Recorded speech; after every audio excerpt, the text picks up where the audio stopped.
there's not really a lot of properties available out there for the Yeah. price point that you're looking at and Well, for what you're looking for, right? yeah. Acreage wise Well, and I home have wise. one, is what I was going to say. I have one. Uh-huh. We looked at the other day. It's 16,000 square foot lot. It's in Cypress. It's in Huddersfield.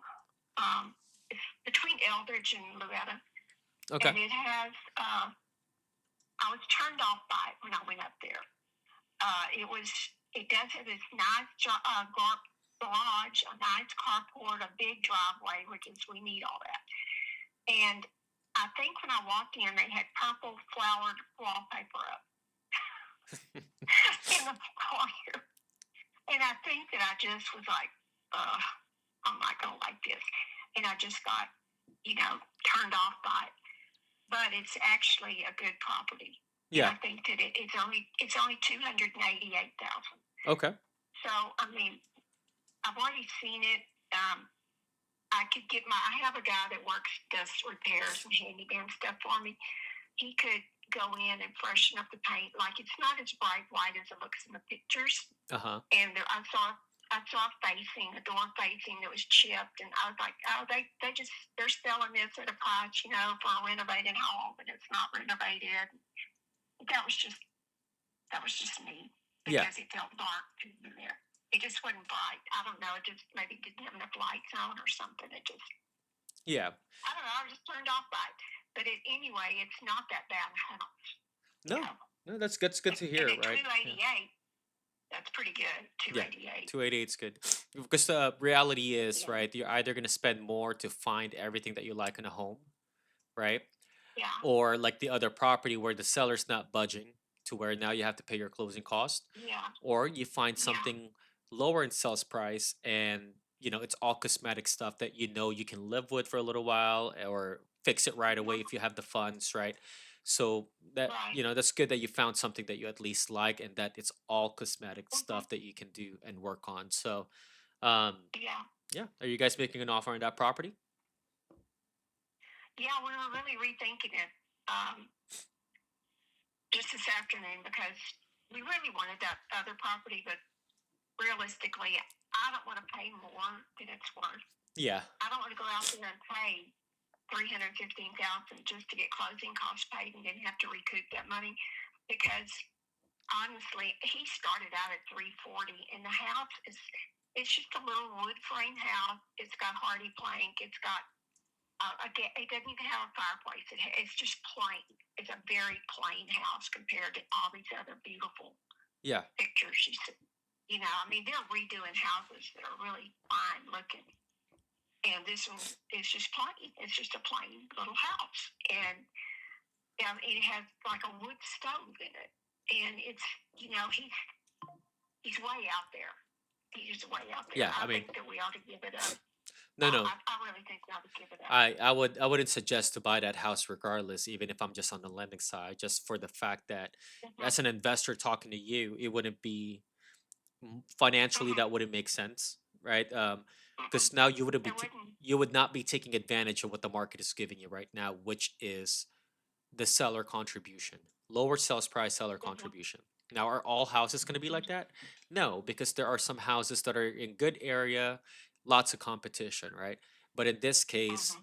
he's more of the seller is more of like in his own world when it comes to he thinks that's what his house is worth. But obviously, the market does not think that, or else his house would have sold already. And most I know likely, it's his been on house the is paid market a off. year. Yeah, It's been on there a year, and yeah, it's just like, yeah, it's uh, I don't know what he's thinking, but yeah, like, his realtor said he needs to sell it, but he just, I think we ought to give it up, yeah. especially since this one's over there, and it's probably not as, I don't know what it was when I went in there. I don't know if it was, I don't know. I don't know what it was. It's not that bad a house, and it's got a perfect driveway. It's got a huge lot, and I really need to just go back over there and look at it, I think, Okay, yeah, definitely take a tomorrow look at it, maybe. right? Um, because really, like you said, there's really not a lot more properties out there with everything that you're looking for. Now, Yeah, yeah. reality would be you I guys have to know. go somewhere else, right? Or Yeah. you have to buy something that you can afford for now because the last thing that you want Yeah. is to basically, you guys are at retirement age already, right? So And we're still working. yeah, and you're still working. So what's going to happen here is, let's say you decide to wait later on because of something particular that you guys are looking for when it comes to a home, then we get a lot of these Mm-hmm. calls where we have people that are now on fixed income and can't even qualify for a home anymore, Mm-hmm. right? So Mm-hmm. now it's like basically making a decision, okay, do we want to go for this home? It doesn't have everything that we have, but it has or it doesn't have everything that we need, but it has everything that sorry, it doesn't have everything Go that we ahead. want, but it has everything that we need, right? And then later Yeah. on, you just fix it Yeah. up, or you buy, Sell it. something But else. at least you'd have equity in it, you know? Yep. And yeah, you'd have equity. One of I don't know if I told you this, but one of the problems is that we sold a $360,000 house, and now we're trying to make ourselves fit into a $290,000 house, Yeah. and that's hard to do. And if we hadn't had a $60,000 pool to pay off, we would have come out in good shape. Mm-hmm. But having that big pool took a lot of our equity, Yeah. and Took it. Yeah. it does. It took, I mean, because you got to pay off the pool before you can get anything out of it. That's right. Yeah. So I mean, I'd never do that again. I just got stuck into that. But anyway, you know, I think maybe you're right about. I think maybe we should just revisit that other one. Yeah. Yeah. Definitely. I mean, again, it's all about. It comes down to really at this point, like understanding the numbers, right? Because now you even said it Mm-hmm. yourself. You guys are retirement age and you're still working, right? Mm-hmm. um Finances does not get any better from here after you basically stop working. Exactly. So Mm-hmm. reality is, like I said, you buy what you can afford now, or you make sacrifices when it comes to, okay, it doesn't have everything that we want, but it has everything that we need. So So do um you think that that is a good investment for us? 288. I mean, for as long as Or, the price of the home and it appraises for that amount, then yes, right? I mean, for our situation, just as advice, because we looked at some $238,000 ones and some $250,000 ones, and we can't even juggle our cars on those driveways, and then so people are parked out on the street, and it's just, you know, So my question for you is, I know, I think you said you have what, two, three cars? yeah, we have three cars. Is that all for you guys, or is there another person driving the third car? Oh, our son lives here. He's 47. He has his child, and they live here. Okay. He and his child live here. Now, I mean, so if you're asking me for expert advice, I would tell you to buy lower, right? Because you're about to be Mm-hmm. on fixed income. So Yeah, once you guys stop working, it's fixed income, and the last thing that you want is to end up losing your house. So at this point, exactly.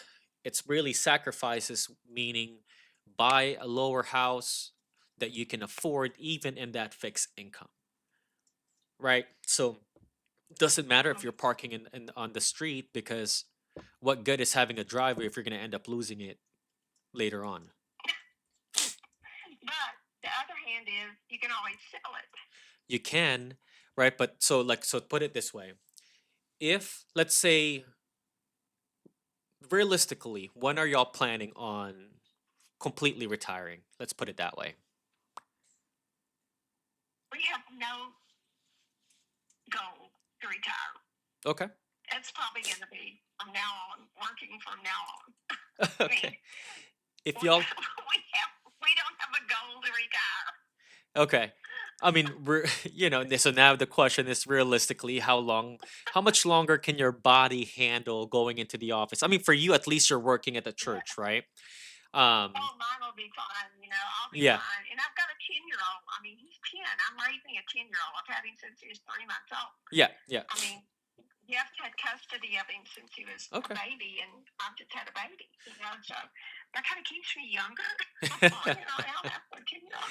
So, But Tommy, his body is like, I don't know. It's kind of like giving up. I mean, okay. seriously. Well, let's put it in this way then. You want to be able to set up yourself in a financial freedom rather than a financial bondage. Okay. Yes. As Yeah. great as a 288, $300,000 home sounds, right? Achieving what you Mm-hmm. want to have in a home, financially, that wouldn't make sense for you. Okay, I'm just being Mm-hmm. honest. I don't want to put you in a Yeah, that's good house. advice. Yeah, No, because that's really good advice. the calling that the Lord has given me is to help people get out of financial bondage, and just Mm-hmm. having this conversation with you and looking at your finances and your retirement Mm-hmm. income that's coming in outside of the actual income, Mm-hmm. it's not going to be enough. You guys are going to Mm-hmm. struggle, and again, you're going to end up Yeah. losing the house. So Yeah. I would say, even if you don't get that acreage that you want, just buy something that you guys that will put a roof over your head in an area that you like, because you don't want to be stuck in a fixed income. Like I said, we get hundreds of those calls every month. Fixed income. Yeah. They're in a cruise ship. They're And now what do renting. we do? Yeah, and now they're screwed. Like, Yeah. they really have no other choice but to now just fend for themselves. And you don't want that, right? Yeah. So you want to, now Well, while you're still it working, you should want be to done. set yourself up for a success. Yeah. I just, I'd rather go live in a mobile home on a half acre Yeah. than live in those neighborhoods we visited. Hmm. I'm serious. Those neighborhoods, I mean, you can look on the road and tell who lives there, okay? Yeah. It's landscapers. Yeah. They're the ones who've taken all those houses. Yeah. Yeah. They're they have moved into these. I mean, I don't want to be discriminating or anything, but you can tell you would not be in a. I've looked at so many cute houses on the inside that are just they're just you can tell you would not want to live in that neighborhood. Okay. You wouldn't, Well, just you know. yeah. So I just don't know. I mean, I think that's good advice, and I think I need to go talk to Tommy. We need to really think about it because we did not start out at this price level. We I wanted to sell our house. We lived in Baytown. I wanted to sell our house in Baytown because none of our families left there. All his parents are gone. Mine are gone. My son's the pastor at the church where I work. My brother started the church. My son's got it now. So that is our only family. So I wanted to get out of Baytown, and I wanted Tommy to be able to retire. And that has gone to hell in a handbasket. Yeah. Just pretty much, And I mean, that's bare facts. Yeah. Yeah. Yeah. No. And again, you don't have to live in those neighborhoods that you don't want to live in, right? But again, just kind of touching base on reality, maybe expanding that search somewhere else. I know it might suck, but it's better than looking in those neighborhoods. At least, just expand the area. Because I know you guys have Yeah, just been because looking in this Lowetta, yeah. Cypress, North Well, we've been Eldridge looking area, all the right? way to spring and Yeah. we've looked all the way to spring, all the way back. And if we did get a lower priced house, well, then Tommy probably could retire and he wouldn't have to drive. I just want him to have, works in Deer Park. Ooh. I don't want him to have to drive an hour and a half. Yeah. When we moved to Baytown, I drove 45 minutes every day, which turned into an hour because of I-10. So we moved over here. I got the best drive of everybody now. But now he's up to an hour and something. He gets up at 3 o'clock in the morning to be Wow. there, Yeah. to be there at 5. That just happens to be the shift they put him on. But I Y- don't know. Yeah. I You're mean, I right. would. We need to think about this. We need to really rethink this. Yeah, I would definitely sit down, and if you guys need me to sit down with y'all, right, I would be more than happy to help you guys out. Because now I'm not even coming from the lender side of it or a realtor side. I'm coming from the Mm-hmm. investor and financing side Mm-hmm. now, right? Um, Yeah. because it's retirement age. You guys need to be relaxing more than you guys are working just to me- uh Mm-hmm. let what's the word I I'm looking for? understand. Let meets end, or I can't even think anymore, but you know what I mean, right? But yeah, I just don't want you guys, Yeah. again, retiring and not having your own house, because Not it's ever a having a struggle. retirement, Yeah. Not ever having a retirement. Not having a How retirement. long are we going to have to work? At this Not point, ever it's having a yeah, it's you're retirement. supposed to be enjoying life at this point, right? And Yeah. most people don't get to do that. So at least the best thing that you can do for yourself, the best thing you can do for that 10-year-old and for your son, is to be able, again, just buy an affordable home. It's something that Mm-hmm. you can leave them, right? Because as much as Yeah. you want to think that, oh yeah, we can sell it later on, what if the market doesn't get any better at the moment within the next 3 years or 5 years? So like we have a lot of people out there that Mm-hmm. just bought a house 2 years ago, and unfortunately, because of the rates, the market value has stayed the same. Mm-hmm. Maybe it has Mm-hmm. increased 30 grand, 50 grand, but it costs about 10% to sell a property. Because now you have to think about 3% buyer agent, 3% listing agent. Yeah, those things are negotiable, Mm-hmm. but those are the price that people pay. On top of that, Yeah. To buy a low ball offers, home. seller contributions, repairs, closing costs. So now you're, let's call it 10%. So now you're coming out 10%, Mm-hmm. and now you're breaking even. If not, you're having to come out of pocket with your own Mm-hmm. money just to sell your house. Yeah. So as much as Yeah. that's the idea of people, the idea that people have when they want to sell their property, I never want people to get stuck thinking that way. Because what if you don't have equity? What then? Right. That's right. So So we may need to sit down with you and have a pen and pencil to paper. yeah, for sure. Yeah. So let's schedule that then. Let's figure out when y'all are available, and let's sit down. I think this is a very important conversation that needs to happen, Mm-hmm. for you I do to too. to set y'all up for success. Yeah. Okay. Well, let me talk to Tommy and we'll figure all that out. And let me talk to him about everything that you told me so that we can regroup and try to get Jeff off this uh, road that he's on because he just, I mean, he's a lot more persnickety than Tommy Yeah. about where he lived. Yeah. Yeah. you know, but he doesn't have a lot of choices because he has to live with us. So That's yeah, that's there right. you go. So it's one of those like, hey, unfortunately, bud, Man, if you're staying with us, you gotta live where we go, or you find your own place, right. right? That's just the Find your reality own of it, place. unfortunately. It's So, true. um, It is true. but yeah, let's schedule that then, Okay. and I'll Sounds follow up good. with you tomorrow to see when we can Yeah. do a Zoom call or meet in Yeah. person. I'm off. Okay. I'm off all day on Fridays, and Tommy gets home at about 2 o'clock on Fridays. So Okay. probably any time on any Friday afternoon would work. Okay, I can probably And most we'll likely just meet phone up with our. Joel at 2:30 because I have a home buyers workshop Friday at 6, so I can meet up for about an hour. So we can do that, and I'll bring my business partner with me. Are you coming to our house, or you want us to come to your office? We can meet at the Where office, are or we you can meet at a located? coffee shop. I'm right here off of Cypress Wood in North Eldridge. Oh, you're just like right here, because we're just like right here at Barker Landing, Okay, yeah, we can meet up somewhere. We can right pick here. a coffee shop or something. Yeah. Okay. Okay. Well, we'll get together then, Okay. and we'll talk about it. We'll figure it all out. Okay. Okay. Sounds Thank good. you. I You're welcome. appreciate it. Of course. Okay. All right. Bye bye. Bye bye.